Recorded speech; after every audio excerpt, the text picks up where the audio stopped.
Queridos irmãos e irmãs, nós estamos celebrando neste domingo a solenidade de Pentecostes, que marcará o início de toda a caminhada de propagação do Evangelho, agora não mais através de Jesus propriamente dito, mas através da Igreja que, agindo na pessoa de Cristo, deve, sob o impulso do Espírito Santo, propagar a boa notícia do Reino de Deus a todas as nações. Como eu tenho feito com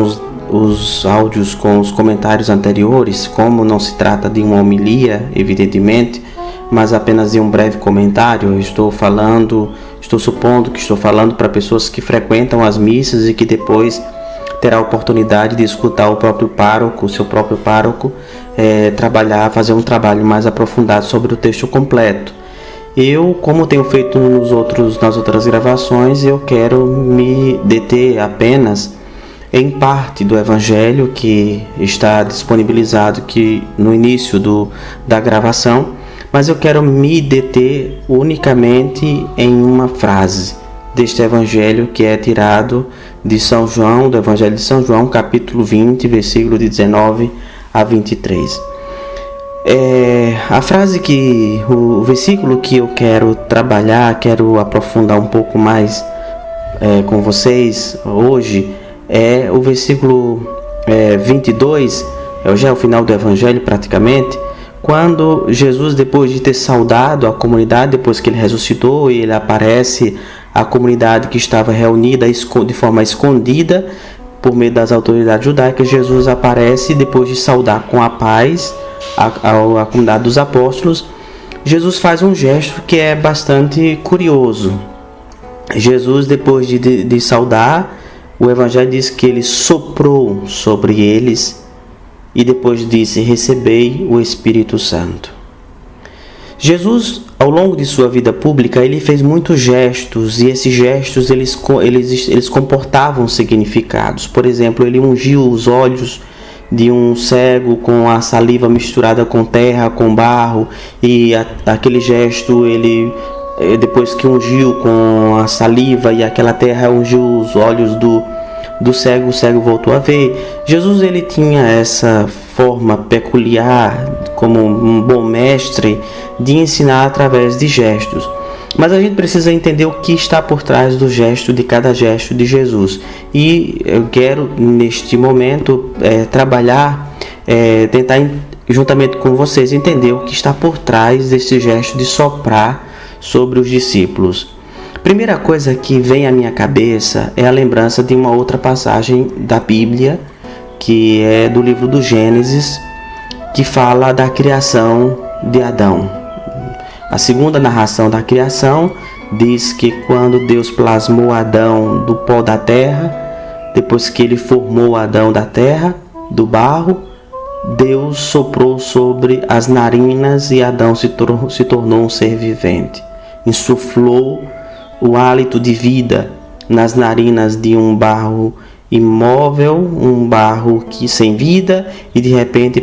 aquele barro passou a ganhar vida. É um gesto de transmissão do sopro vital da parte de Deus em relação à sua obra-prima, que seria a raça humana.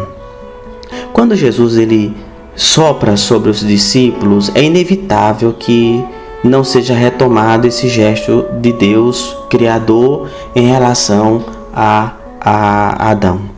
Porque de fato, se o sopro sobre as narinas do homem feito de barro deu a ele a capacidade de ganhar vida, de recuperar a vida, de ter vida, a comunidade dos discípulos, que ainda estava respirando os ares da morte de Cristo, depois de receber o sopro de Jesus, o sopro vital, esse insuflar do vento, do hálito de Cristo sobre a comunidade, teria o poder de fazer com que a comunidade também ressuscitasse. Essa ideia de que quando Jesus ressuscita, não somente ele ressuscita, mas toda a comunidade cristã ressuscita juntamente com ele, ganha vida novamente com ele, foi bem trabalhada por Paulo quando na carta aos Romanos ele diz: se ressuscitastes, aliás, na carta aos Colossenses ele diz: se ressuscitastes com Cristo, buscar as coisas do alto. Ou seja, nós morremos com Ele, nós fomos à sepultura com Ele, mas também nós recuperamos a vida. Da mesma forma como Ele recuperou a vida, nós recuperamos a vida. Não por iniciativa nossa, mas Ele que toma a iniciativa de insuflar sobre nós o hálito de vida, o sopro de vida plena, o sopro de vida nova.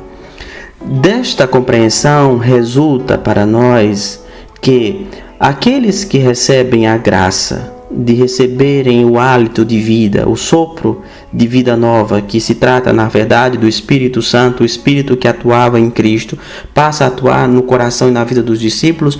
Nós que recebemos esse sopro de vida, nós devemos viver em conformidade com a vida nova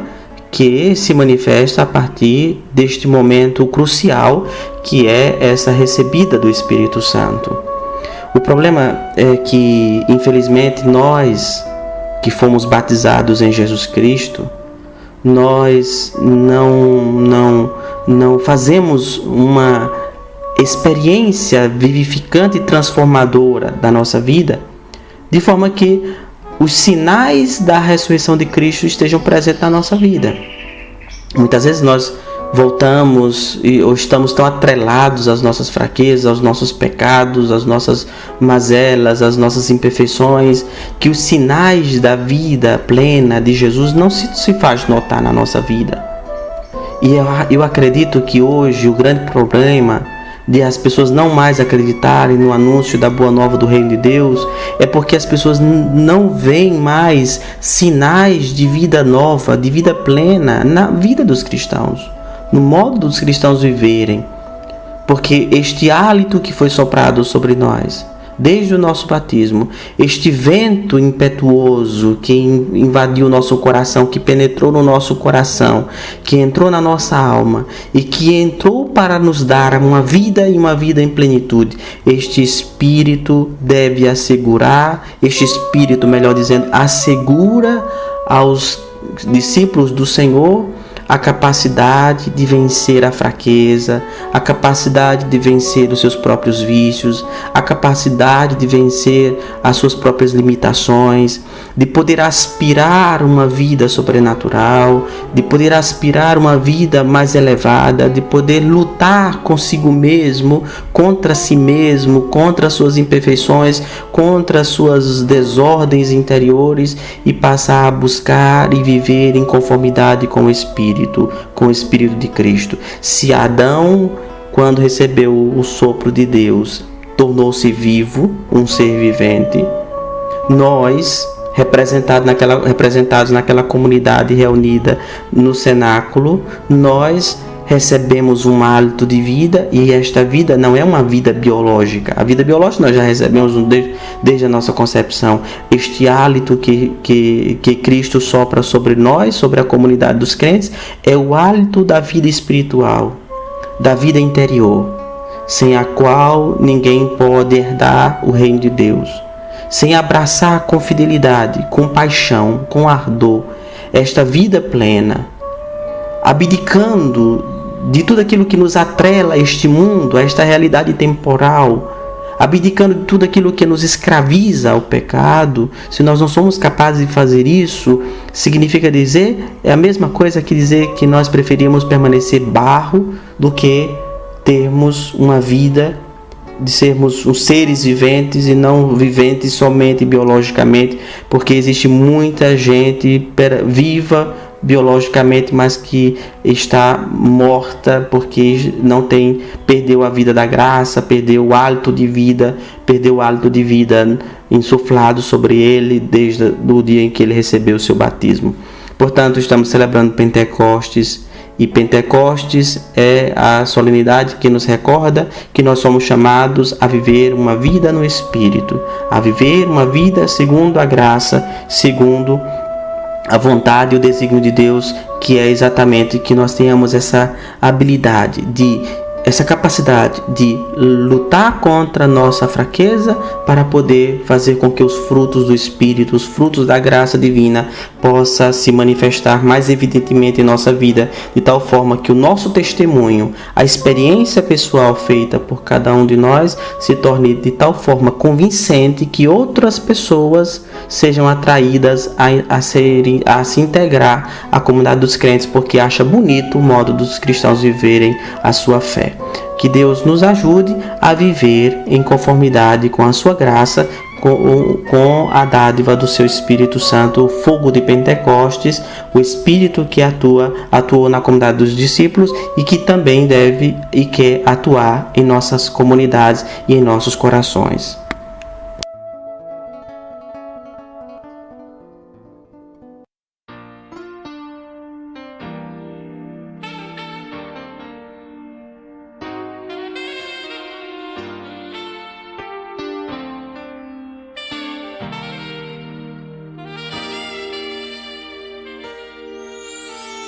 Sopra em mim, Senhor, o sopro da vida. Em mim realiza teu plano de amor.